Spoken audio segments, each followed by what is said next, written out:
Hello everyone शांति पाठशाला को मु आपण मानंकु स्वागत जनाउछि। आजिकार एक नूतन वीडियो रे आमे आलोचना करिबा महात्मा गांधी सत्याग्रह। जदि एबे पर्यंत आपण चैनल को सब्सक्राइब करिनाहांती तेबे सर्वप्रथमे सब्सक्राइब करिनियंतु एवं पाखरे थिबा बेल आइकन टिको प्रेस करिदियंतु जहाद्वारा सर्वप्रथमे आपण वीडियो गुड़िकर नोटिफिकेशन पाई परिबे। तेबे चलंतु आरंभ करिबा।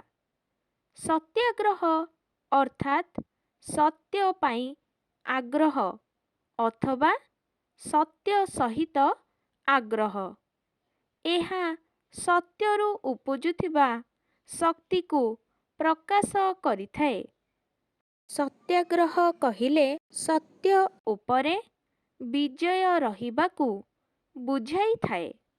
मात्र गांधीजींक अनुसारे सत्याग्रह हेउछि एक जीवन दर्शन एवं अन्याय तथा असत्य विरुद्धरे एक आंदोलन अटे।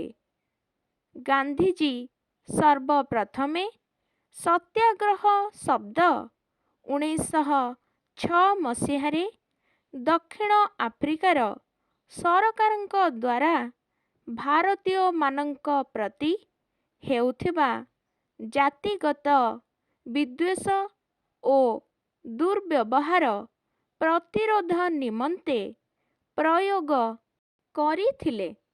सत्याग्रह को गांधीजी सत्यर शक्ति बोली विचार करुथिले। तांको मतरे सत्याग्रही एक तपस्वी काहा प्रति मंद भावना न रखी काहारी अनिष्ट चिंता न करी सत्य पाई जे कोनोसी कष्ट करिबा सत्याग्रहीर प्रधान लक्ष्य हेबा उचित बोली गांधीजी कहिथिले। तांको मतरे कोनोसी मुहूर्तरे अन्याय को बरदास्त बा सह्य करिबा एवं अन्याय निकटरे आत्मसमर्पण करिबा जणे सत्याग्रही पक्षे उचित नुहे। अन्याय को विरोध करू करू जदि मृत्यु सम्मुखीन हेबाकू पड़े तेबे साहस ओ धैर्यर सहित मृत्यु को वरण करिबा सत्याग्रहीर परम कर्तव्य बोली महात्मा गांधी विचार करुथिले। गांधीजी लोक मानंकु अन्याय विरुद्धरे उपवास करिबा प्रार्थना करिबा तथा सार्वजनिक सभा आयोजन करिबा निमंते कहुथिले। गांधीजींक मतरे सत्याग्रह हेउछि अन्याय अत्याचार शोषण ओ कुकार्य विरुद्धरे एक नैतिक अस्त्र। एहा हेउछि मनीषर सहजात ओ अहस्तांतरणीय जन्मसिद्ध अधिकार। जणे सत्याग्रही निज विवेक द्वारा परिचालित हेबा सहित प्रतिपक्ष प्रति श्रद्धा भाव रखिबा उचित। से साहसी ओ धैर्यवान हेबा सहित क्रोध ओ घृणा त्याग करी प्रतिहिंसा परायण न होई प्रतिपक्षर लांछना ओ आक्रमण सहिबा उचित। गांधीजींक अनुसारे सत्याग्रह अहिंसक प्रतिरोध ठारू अनेक रूपरे अधिक व्यापक होइथाए।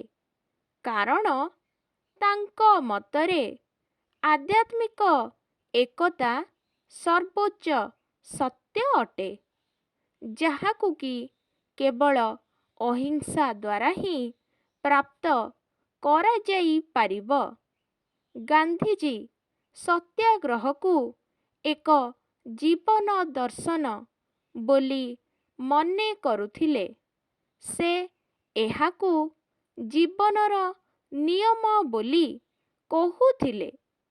ତାଙ୍କ ଅନୁସାରେ ସତ୍ୟାଗ୍ରହର ପ୍ରୟୋଗ କେବଳ ଅହିଂସାତ୍ମକ କାର୍ଯ୍ୟ ପର୍ଯ୍ୟନ୍ତ ହିଁ ସୀମିତ ନଥାଏ, ବରଂ ସତ୍ୟାଗ୍ରହ ରାଜନୀତିକ ତଥା ସାମାଜିକ କ୍ଷେତ୍ରରେ ଥିବା ଅନ୍ୟାୟ, ଶୋଷଣ ଏବଂ ଅତ୍ୟାଚାରର ବିରୁଦ୍ଧରେ ଅହିଂସାତ୍ମକ ସଂଘର୍ଷ ଅଟେ। ସତ୍ୟାଗ୍ରହର ବିଭିନ୍ନ କୌଶଳମାନ ରହିଛି। ପ୍ରତିପକ୍ଷକୁ ଅସହଯୋଗ କଲେ ତାହାର ମନୋବଳ ତୁଟିଯିବ। ସେଥିପାଇଁ ଗାନ୍ଧିଜୀ 1920 ମସିହାରେ ଇଂରେଜ ସରକାରଙ୍କ ବିରୁଦ୍ଧରେ ଅସହଯୋଗ ଆନ୍ଦୋଳନର ଡାକରା ଦେଇଥିଲେ।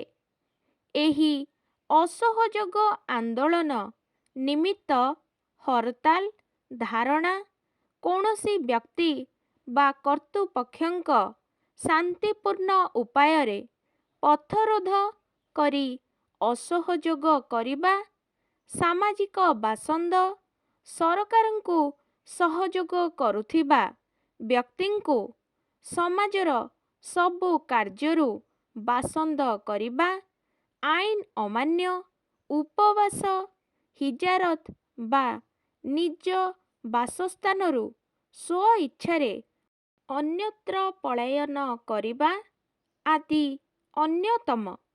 ଗାନ୍ଧିଜୀ ଏହି ସତ୍ୟାଗ୍ରହକୁ ପାଥେୟ କରି ଇଂରେଜ ସରକାର ବିରୁଦ୍ଧରେ ସଂଗ୍ରାମ କରିଥିଲେ।